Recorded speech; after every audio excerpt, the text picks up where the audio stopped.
Welcome to the Motherhood Alliance podcast, the podcast dedicated to empowering moms and families on their health and wellness journey. I'm Brittany Suttner. And I'm Drea. Together, we're here to explore holistic approaches that go beyond conventional medicine. Each week, we dive into topics that matter most to you, everything from nutrition and mental health to alternative therapies and natural living. We'll bring you the expert interviews, insightful discussions, and practical tips to make motherhood a little easier and help your family thrive. Please keep in mind that this podcast is for informational and educational purposes only and is not intended to replace the advice, diagnosis, or treatment plans you have with your personal healthcare team. Please have a conversation with your trusted healthcare provider prior to making any changes or implementing any strategies or advice you learn from this podcast. Whether you're a new mom navigating the early stages of parenthood or a seasoned pro looking for new ways to support your family's well-being, you're in the right place. Here at the Motherhood Alliance podcast, we challenge the status quo, ask the tough questions, and offer a supportive community for moms who want to make an informed, holistic choice. Thank you for joining us on this journey. Let's get started. Hi, we are Brit and Drea from motherhoodalliance.com, and we are excited to introduce you to Martha Bailey, a board-certified nurse coach and the owner of Wellness on the Wolf based out of Fremont, Wisconsin. As a nurse coach, Martha specifically loves to help adults better manage stress and anxiety, find work-life balance, improve sleep, support sustainable weight loss, and navigate life changes. With a background that spans hospital work, travel nursing, and many years in oncology, Martha brings a deep experience perspective to coaching, which we can actually personally speak to because both Drea and I have experienced her coaching ourselves. And we can tell you that she is not only incredible to work with, but she's truly an amazing human being. Outside of her work, she loves being outdoors, playing recreational volleyball, paddleboarding, cheering on sports teams, and spending quality time with her husband and their 3 daughters. We're excited to introduce you to her now. Hey everybody, welcome back to the Motherhood Alliance podcast. We are still here with Martha Bailey. Welcome back, Martha. Hello. Hi. So we had some great conversations with you earlier, just talking about like your life planner that you had, talking about end of life stuff. We had conversations about coaching business and just how people can benefit from that. But in this episode, we're kind of going off the rails a little bit, and we kind of had decided that we were going to do this at the last minute because I did mention I love adventure and exploring. Exactly. Yes. And so we've known each other for quite a while. We were talking about that a little bit as well. And I've actually worked with you too with like sourdough. You had a sourdough class going on. You worked with somebody with that. And that kind of got us into this topic that we're going to talk about right now, which is fermented foods, particularly the things that we've been dealing with, sourdough and yogurt and other things. But I think this is going to be a really interesting conversation because we're all going to kind of geek out a little bit. And first of all, to say we are not experts at this. We are just moms and people who love health, dabbling in things that are great for our gut. And I think this is just going to be really good to talk about. So yeah, I'm excited. So let's just talk about in general fermented foods, right? Yeah. If you guys aren't familiar with that, we're talking about things like yogurt, kefir, kimchi, sauerkraut, sourdough, things that really just are produced by microorganisms. And what they do is they break down the carbs and help increase gut microbiome diversity. And that's super important because the gut is, as we've heard, and if you guys haven't heard, it's basically the second brain. And so a lot of our gut actually helps with a lot of the different systems in our bodies. And so when you eat fermented foods, it actually enhances your digestive health. It boosts your immune function. It reduces inflammation. It can help you lose weight. There's a lot of different great benefits with fermented foods. So do you have anything else to add with that? I would just add that this is not a new concept. Right, This yes. is how people survived hundreds and hundreds of years ago in many ways. So this isn't new science or a brand new discovery. Right, exactly. For example, sourdough, literally, if you just want to make the basic sourdough, it's wheat or some kind of, wheat. A wild yeast. Yeah, and it's a wild yeast, so it's just water. And you can start it with water and, wheat. Yep. That's it. It takes some time. All this stuff takes time, which is a good thing. It needs time to have that bacteria grow. Yeah. And so one of my kids' favorite recipes with vegetables is dilly carrot sticks. And it's super simple. I am a woman in the kitchen that I don't want an extensive 20-ingredient, 5-hour cooking process. I'm so with you, yeah. If there's ways to kind of prep it, set it, leave it, and it's good for you, I'm all in. So that's what got me started on fermenting foods. And dilly carrots were one that they hold their crunch. They're carrots that don't get soggy. Like pickles will get different. The carrots don't. And so usually if I make a couple pint jars of that and then we let them sit, by the time we actually get to where they're fully fermented, they're usually half gone because we have to sample them to see how they are. And then they're gone in a day. When you're talking about these dilly carrots, are you saying canning them or just putting them in the fridge and letting them sit? So there's a difference between canned carrots and fermented dilly carrots. Right. And actually neither fridge nor canned on the counter. Okay. Because they need air. So the other ingredient, I guess, would be air. Bacteria need air to breathe. Share the recipe. How are you doing this? What's the overview on? I'm curious. We can start with that. So dilly carrots, or I guess this could apply to a lot of different types of vegetables. So you might want to. Yeah. So salt, water, and the vegetable and thyme and air. It's really simple. You can add in other flavors. You can add the dill. Sure. Like that's one of the flavors. You can add garlic. So you can add some other flavors in there. But really, like sauerkraut, it's cabbage and salt. And the water comes from when you're kneading that cabbage with your hands or with a press or however you make it. Yeah. So it's the salt that's the antimicrobial aspect. Well, not antimicrobial, but it's the piece that's preventing it from just going bad. Yep. Right. Yeah. Yep. How long do you let carrots? The carrots usually depending on the temperature of your house and the seasons, of course, in Wisconsin we have that varies sometimes. Yeah. But usually 5 to 7 days, sometimes a little longer. And I think each thing like kombucha, that can be a little bit different. Yes. The other thing I will mention too, just because I have had friends that have fermented over the years and it's not all things play nice. So if you have your sourdough starter going with a yogurt starter and then fermented vegetables, you want them to be separated by at least 6 feet or separate rooms because they can cross through the air and change texture and do weird things. That's cool, sciencey things. Yeah. Well, I just did that actually, and I don't think anything happened, but I just was doing a sourdough starter on my counter, and then I had yogurt going as well. And I'll talk about the yogurt in a little bit, but this is a L. reuteri based yogurt. It's a different kind of bacteria, but it actually ferments for 36 hours and not your typical 8-ish hours in the counter. So anyways, that's interesting. Yeah. And I used to do, Drea knows I used to do the Vila yogurt, which originally came from Finland. And that was a heirloom countertop yogurt where I didn't heat it. You literally dump the yogurt, pour milk, let it sit. And that was around usually 20 to 24 hours. So just to give you guys an idea, it really does vary, but it's not hard. It's not hard. That's what I emphasize. This is not hard stuff. If it was difficult or had a lot of steps, I wouldn't do it. Same. I wouldn't do it. Yeah. Same. I'm all about saving time and stress. Right. And this falls right in line. It's just figuring out what you like and what you want to play with. Yeah, for sure. I think we'll have recipes in the show notes because it would take way too long to talk about each one of these things. But, we have sourdough, so you can do regular just sourdough, It's best to get a starter from somebody because that just cuts down on the initial time to start it all up. Yeah.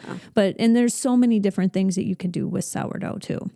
Yep, absolutely. And you can do gluten-free sourdough. And that's a good point too. You can have a gluten-free sourdough starter. So Yep. Absolutely. I want you to hold another class on that because I missed your last one, but I would love to do gluten-free sourdough. And so I dabbled with it for a while and then eventually I punted because it doesn't rise the same it's just different than regular sourdough. And so I haven't made it myself, but my friend Daniela is doing some classes, not on the gluten-free, but she would probably love to do a class on that. And I always said I'm sort of like a beginner, but yet I could keep it alive. And she's been baking with sourdough for over a decade.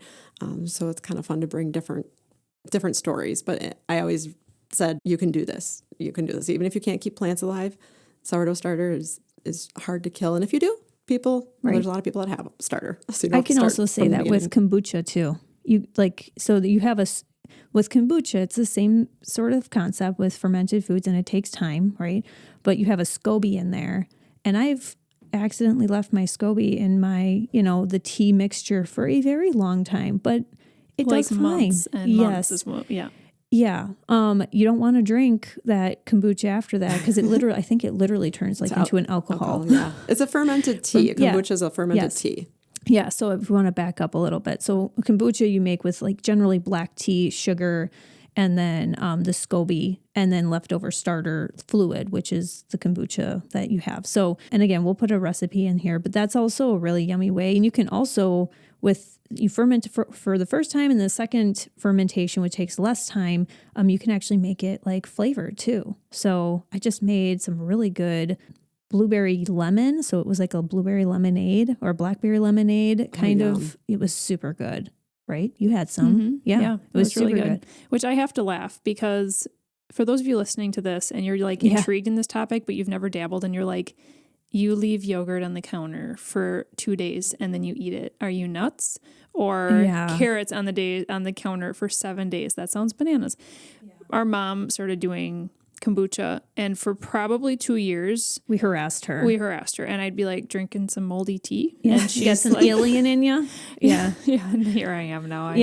She laughed at us. And we've heard about probiotics, right? Yeah. Taking probiotics, whether it's a powder or a liquid or a pill or whatever it is. Well, these are natural probiotics, and the thing I want to stress for like health wise is you're getting a variety. So really, we talk about kombucha, the vegetables, the yogurt, like there's all these different ways to have it in food, but it's got a little bit different variety of the type of bacteria, and it creates a healthy gut flora. Yeah, absolutely. And I like probiotics, prebiotics are so good, especially I know with yogurt. And not only that, like we talked about the different benefits too, but with the yogurt. So I just started I used to make my own like yogurt just from like a store-bought yogurt, right? And there's certain bacteria, and this is something interesting, is that you can't call, according to the FDA, you can only call yogurt if there's only a specific, like there's 3 different bacteria, and I can't think of them off the top of my head. Just go in your fridge and look at if you have yogurt. Yeah, like that, and then there's like 1 or 2 more that are considered yogurt. Now that doesn't mean you can't make yogurt out of other kinds of bacteria. One of them is L. reuteri, and another one would be, and I might say it wrong, L. gasseri. And there's a difference between them. So L. reuteri is like a superfood. And actually, if you want to learn more about this, you can read the book Super Gut. It's by Dr. William Davis, and you can get that from the library or whatever, or just find it online. We'll put it in the show notes. Yeah, we'll do that too. But what it is L. reuteri really just, it's like massive. So you have a lot of bacteria in regular yogurt. When you do L. reuteri, it's like 10 times as much prebiotics and probiotics. It actually helps reduce inflammation. It supports that gut barrier integrity and improves mood. And now you can also take that and add a different bacteria as well. So he calls it like I don't know if it's a cocktail or what, but L. gasseri actually helps with aiding in weight management, reducing abdominal fat, and alleviating like small intestinal bacterial overgrowth, or SIBO. So it's like you can actually take these 2 yogurts and put them together, which is what I did.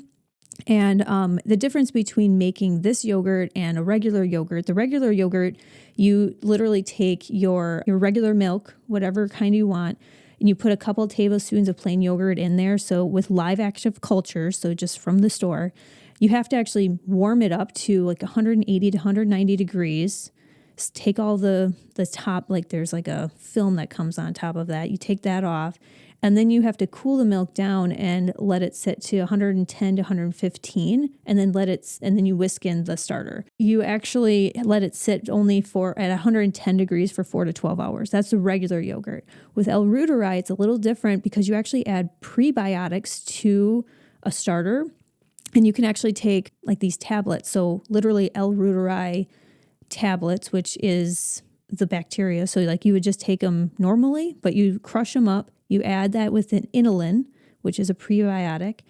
And again, we can put more information in the show notes. It's a little confusing. And then you add half and half to that.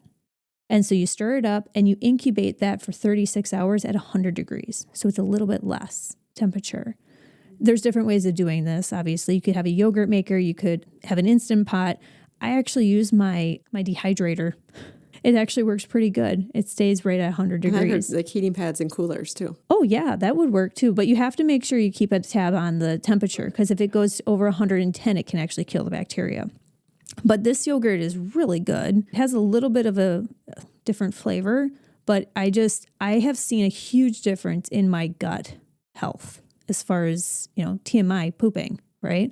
So like even just like the health of that aspect, I can tell just taking a half a cup or quarter cup a day in whatever way. You're going to even have a all couple sorts days a of people week. knocking on your door I would being say, like, I yo, want give some me of half a that. cup. That sounds awesome. It is But- so good. One thing to mention, though, as we're talking about all of these, is if you've never done this or if you're trying a new one and you normally eat like, 3/4 cup of a yogurt with some berries on it, don't grab this new one and do 3/4 cup. Maybe start a little bit smaller, like even with kombucha. I know when you're like a shot first glass worth, starting an ounce. something, you start small wait. so that your body can get used to it and just see how your body is thinking about it. Yeah. I will also say too with L-reuteri, if you're pregnant, he doesn't recommend taking it during pregnancy, but there's ways that you can like make it so it's not as potent.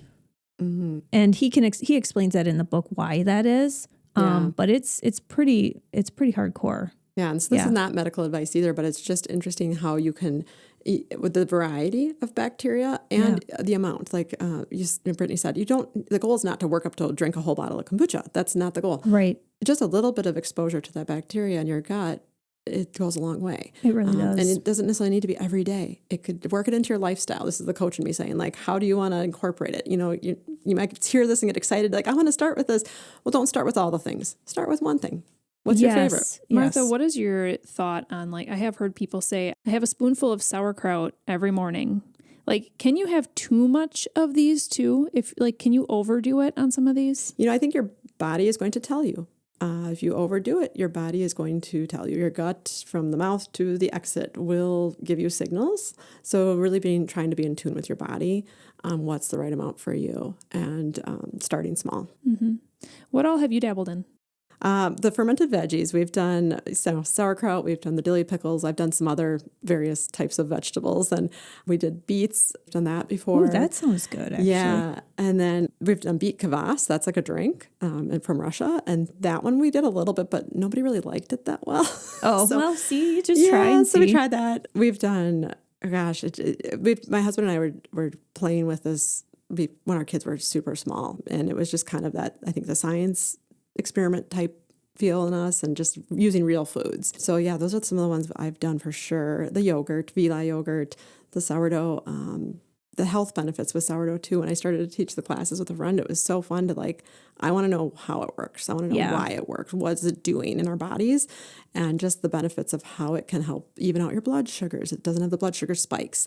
It can help with the weight management because of the way it's absorbed. It's made to be absorbed throughout your digestive system and nutrients absorbed versus, just store-bought bread.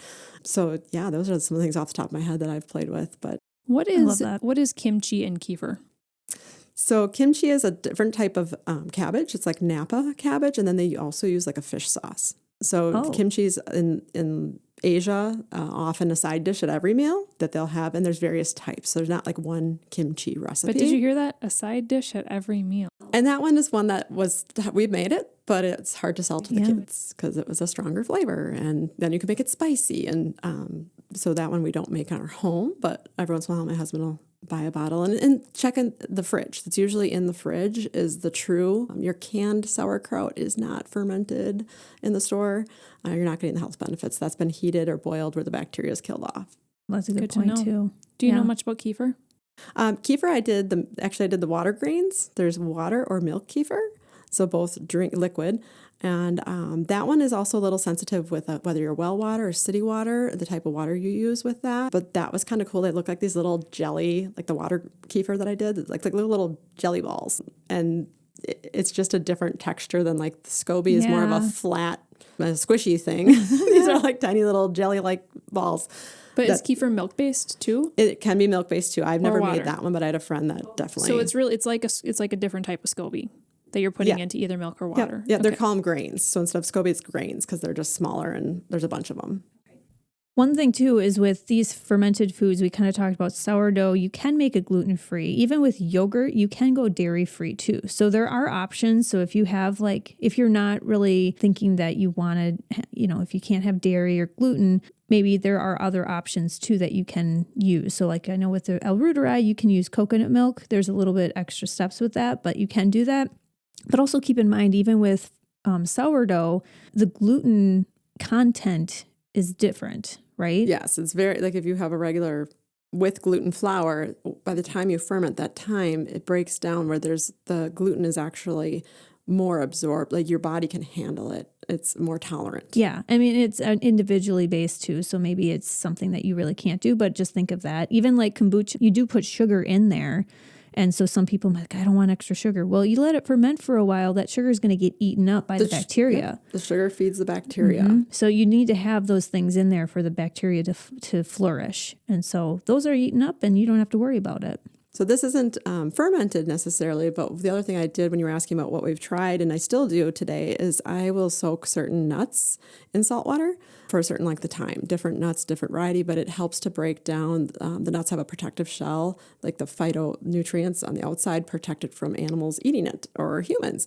So sometimes if you eat nuts, you get kind of bloated feeling, or it's what I noticed was for my toddler would chew an almond and then they'd like spit it out because it was so hard to chew. When you soak the nut, you break down that phytic acid that protects it to make it more digestible. And they were able actually to eat it. It makes it crunchier too. So they were able to chew and eat the nut. So I do that with like my almonds specifically all the time, just to help with digestion. So is it with any nuts or? There's certain nuts yes, Weston Price is a great resource. Weston Price Foundation. Sally Fallon is another well-known in the real food fermenting world. The recipes, Nourishing Traditions is a cookbook that they include stuff like making your own chicken broth, the fermenting vegetables, and then soaking different nuts and how the health benefits and how it helps with your body. Oh, so is that something where you would soak them, you would just soak the amount that you're going to eat immediately, or can you like soak them and then like almost let them dry again? I missed the point of drying them out. So you soak them, that breaks down the phytic acid, then you have to dry them. So you can dry them in the oven in a dehydrator. Okay. And that's what then helps them make crispy How and long store. do you soak them for? Usually like a day, like 24 hours. I can see that because actually when I eat nuts, I do feel bloated and just like not great. Yeah. And once you start doing this, it's like if I am somewhere and I have a handful and I notice it more, the bloating, because it's not the stuff that I usually have in my cupboard. Okay. Yeah. So that's something and the water, when you soak it, like the water is kind of brown. It doesn't look the greatest. So when you drain that off, you're like, oh yeah, that's getting rid of some stuff. Oh, we could just go I was going to say, nobody has time for working, or really children. Sorry, children. We have things to do. But you can involve them. That's true. And when they know it's food and they like it, that you can involve them at a young age, or at least like having them eat it. Like it helps give you motivation to make these things when you know it's good for the whole family. Yeah, absolutely. Like even my yogurt does have a little bit of a different taste. So my kids are not like super fans of it, but they don't mind it in their smoothie that I put it in that they don't know about. So it still helps their gut, you know. And we make maple syrup and adding a little bit of that because it's plain. It's not flavored yogurt. Sure. And there's no extra sugar. Like it's just the sugar that's in it naturally. So adding a little maple syrup adds some minerals and flavor. And that's another way to make it sweet. Or honey. Mm-hmm. Well, I will say this was our very first completely off the cuff, hey, let's do a bonus episode type thing. And I think it went pretty well. It's pretty fun. But just to reiterate, none of this is medical advice. If you're going to follow one of these recipes, you're doing it at your own risk, all that jazz. But it's really fun. We've enjoyed dabbling it in all three of our kitchens. We've each, tried different things, and it's fun. And good for you. And good for you. And good for you. Thank you, Martha, for joining us for all 4 of these episodes. We really enjoyed just picking your brain in so many different topics, and we just appreciate you. Thank you so much for having me. It was fun, and I just really want to get the word out to more people about coaching, and that nurses are kind of built for that, and I just love what I do. It's like having your own personal nurse, right? Essentially, that's what wonderful. It is. Yeah. Awesome. Well, thank you, Martha. Thanks. If you enjoyed this episode, would you consider leaving a rating or review or sharing it directly with a friend who could benefit from the information? We know that you're a busy mom or caregiver, and our goal is to make your life easier by bringing tips and tricks directly from experts into your earbuds. By sharing this episode with someone you love, you can play a critical role in helping to make their life easier as well. We appreciate your time, and thank you for being a part of the Motherhood Alliance family.